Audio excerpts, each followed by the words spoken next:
Bell icon दबाना मत भूलना। पुणे पॉर्श केस 18 मई 2024 देर रात 3 बजे पुणे का कल्याणी नगर। अनीश और अश्विनी दो सॉफ्टवेयर इंजीनियर्स कई दिनों बाद अपने दोस्तों के साथ डिनर करके घर वापस जा रहे थे। बाइक पर बैठे अनीश और अश्विनी बस अपने घर पहुंचने ही वाले थे, लेकिन कुछ ही पलों में कुछ ऐसा हुआ जिसने पूरे पुणे शहर और इंडिया को हिलाकर रख दिया। अश्विनी पीछे बैठी थी, इसलिए मोड़ आते ही अनीश ने अपनी बाइक की स्पीड धीरे कर ली और उसने जैसे ही टर्न लिया, एक बुलेट की तरह 200 माइल से भी ज्यादा की स्पीड से एक गाड़ी उनकी तरफ आई और उस गाड़ी ने उनकी बाइक को एक जोर की टक्कर मारी। वो टक्कर इतनी खतरनाक थी कि अश्विनी जो बाइक के पीछे बैठी थी, बाइक से 20 फीट आगे जाकर गिरी और अनीश और अश्विनी दोनों ही अनकॉन्शियस सड़क पर गिर गए।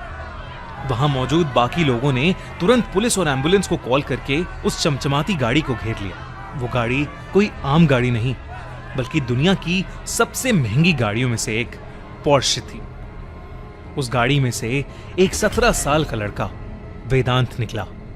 जैसे ही वहां मौजूद लोगों को रियलाइज हुआ कि वेदांत ड्रंक था, उन सब ने उसे मिलकर मारना शुरू कर दिया। लेकिन कुछ ही मिनट्स में पुलिस वहां आ गई और आकर वेदांत को अरेस्ट करके ले गई। अश्विनी और अनीश को तुरंत हॉस्पिटल पहुंचाया गया, लेकिन वो दोनों बच नहीं पाए। उस एक्सीडेंट में उन दोनों की ऑन द स्पॉट डेथ हो गई थी। थोड़े ही घंटों में इस एक्सीडेंट की सीसीटीवी क्लिप्स हर जगह वायरल होने लगी।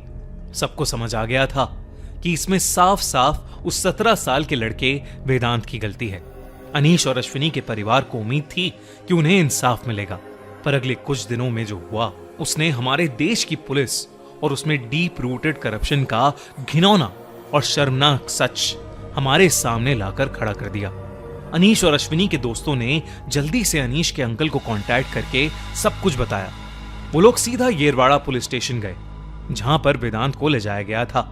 पर वहां जो उनके साथ हुआ और जो उन्होंने देखा, उस पर वो विश्वास ही नहीं कर पा रहे थे। जहां वो अपनी रिपोर्ट लिखवाने के लिए हवलदारों से लड़ रहे थे, वहीं 2 ग्रे मर्सिडीज पुलिस स्टेशन के सामने आकर रुकी और उनमें से वेदांत के पिता विशाल और उनके साथ कुछ और लोग हाथ में पिज्जा बॉक्सेस लेकर अंदर चले गए। वहीं मौजूद एक क्राइम रिपोर्टर ने छुपकर खिड़की से पुलिस स्टेशन के अंदर देखा तो वहां पर वेदांत अग्रवाल एसीपी की चेयर पर बैठा था और उसके पापा उसे अपने हाथ से पिज्जा खिला रहे थे। वहां मौजूद अनीश के अंकल और क्राइम रिपोर्टर्स इस बात का प्रोटेस्ट भी करने लगे, लेकिन किसी ने उनकी कोई बात ही नहीं सुनी। वहीं दूसरी ओर उस एक्सीडेंट की डिटेल्स के बजाय अनीश के अंकल को बिना किसी रीजन के अनीश और अश्विनी के रिश्ते पर सवाल उठाकर पुलिस उन्हीं को हैरेस और परेशान करने लगी। इसी बीच रात के 3 बजे उस एरिया के एमएलए सुनील टेंगरे भी पुलिस स्टेशन में आए और 3 घंटे वहां बैठकर पुलिस स्टेशन से निकले। पुलिस जानबूझकर सारी प्रोसेस डिले कर रही थी। जहां ऐसे केसेस में एक्सीडेंट के इमीडिएटली बाद अल्कोहल ट्रेसेस के लिए ब्लड टेस्ट करवाए जाते हैं, वहीं ये सारे टेस्ट 8 घंटे बाद सुबह 11 बजे हुए। जब टेस्ट के रिजल्ट्स आए तो सब शॉक थे, क्योंकि सारे रिजल्ट्स नेगेटिव थे। पुलिस ने वेदांत को क्लीन चिट दे दी और उसे बेल मिल गई। क्योंकि वेदांत 17 साल का था, इसलिए अगली दोपहर को पुलिस ने प्रोसीजर के हिसाब से ये केस जस्टिस जुवेनाइल बोर्ड के सामने प्रेजेंट किया। जस्टिस जुवेनाइल बोर्ड ने वेदांत का केस सुना, लेकिन उन्होंने उसके बाद जो फैसला सुनाया उसने पूरे देश को आक्रोश से भर दिया।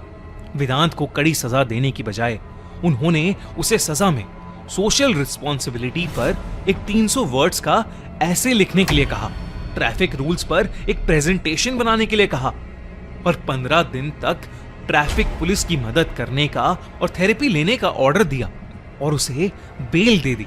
सबको समझ आ रहा था कि अगर आपके पास पैसा है तो कोई आपका कुछ नहीं बिगाड़ सकता।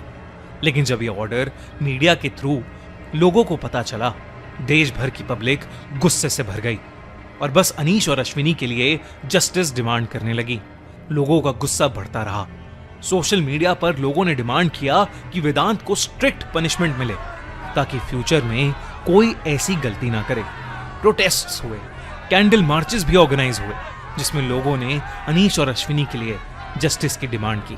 बड़े से बड़े लीडर्स, इन्फ्लुएंसर्स और यूट्यूबर्स ने भी पुलिस और अथॉरिटीज को उनके इस इररिस्पॉन्सिबल बिहेवियर के लिए कॉल आउट करना शुरू कर दिया।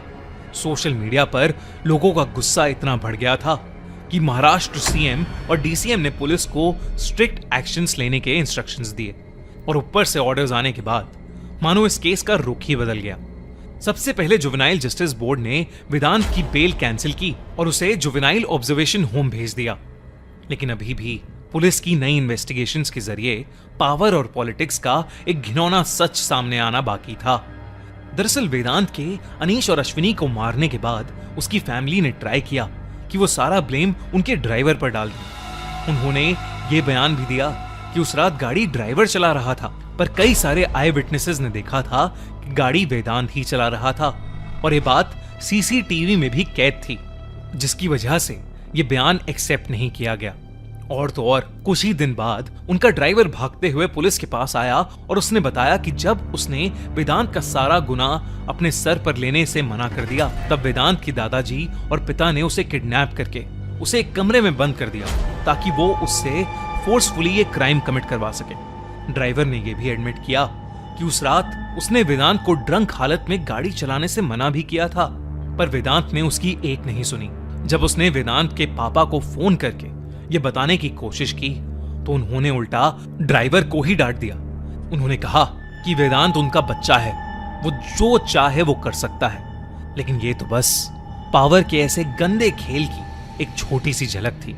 जब पुलिस की एक नई इन्वेस्टिगेशन टीम ने सासुन हॉस्पिटल से वेदांत के ब्लड टेस्ट करने वाली प्रोसेस को इन्वेस्टिगेट किया तो वो शॉक्ड हो गए। उन्हें पता चला कि वेदांत के पिता के कहने पर 3 लाख रुपए की लालच में ऑन ड्यूटी डॉक्टर्स ने वेदांत के सैंपल उसकी मदर के सैंपल से बदल दिए और वेदांत के सैंपल्स को एक पीएन के जरिए डस्टबिन में फेंकवा दिया गया। साथ ही साथ वेदांत उस रात जिन क्लब्स में गया था उनकी सीसीटीवी फुटेजेस भी निकाली गईं, जहां वेदांत कुछ ही घंटों में अपने दोस्तों के साथ काफी क्वांटिटी में शराब पीता हुआ दिख रहा था। पुलिस ने तुरंत एक्शन लिया और वेदांत की मॉम, डैड और दादा को भी अरेस्ट कर लिया गया, जो एक बहुत बड़ी real estate company Brahma realty के ओनर थे। वहीं वेदांत को एक ऑब्जर्वेशन होम में रखा गया ताकि वो कंट्री से एस्केप ना कर पाए। लेकिन अभी कुछ ही दिन पहले बॉम्बे हाई कोर्ट ने वेदांत को ऑब्जर्वेशन होम में रखने को इल्लीगल करार दे दिया है और इसी के चलते अब वेदांत फ्रीली बाहर घूम रहा है। उसका परिवार पुलिस कस्टडी में है, लेकिन वेदांत अभी भी आजाद है। 2 लोगों की जान लेने वाला एक बेपरवाह 17 साल का लड़का बिल्कुल आजाद घूम रहा है। अब देश का हर एक इंसान बस यही चाहता है कि वेदांत और उसके पूरे परिवार को कड़ी से कड़ी सजा दी जाए। लेकिन इस केस में गलती किसकी है? 17 साल के बिगड़े हुए वेदांत की, जिसने पैसे के नशे में 2 लोगों की जान ली, या उसके पेरेंट्स की, जिसने वेदांत को कभी अच्छे वैल्यूज और मॉरल्स दिए ही नहीं, या एक करप्ट सिस्टम की, जिनके लिए कुछ पैसे 2 लोगों की जान से ज्यादा कीमती हैं? आपको क्या लगता है? कमेंट्स में हमें जरूर बताइए। और अगर आपको ये कहानी अच्छी लगी तो हमारा चैनल द क्राइम शो जरूर सब्सक्राइब कीजिए।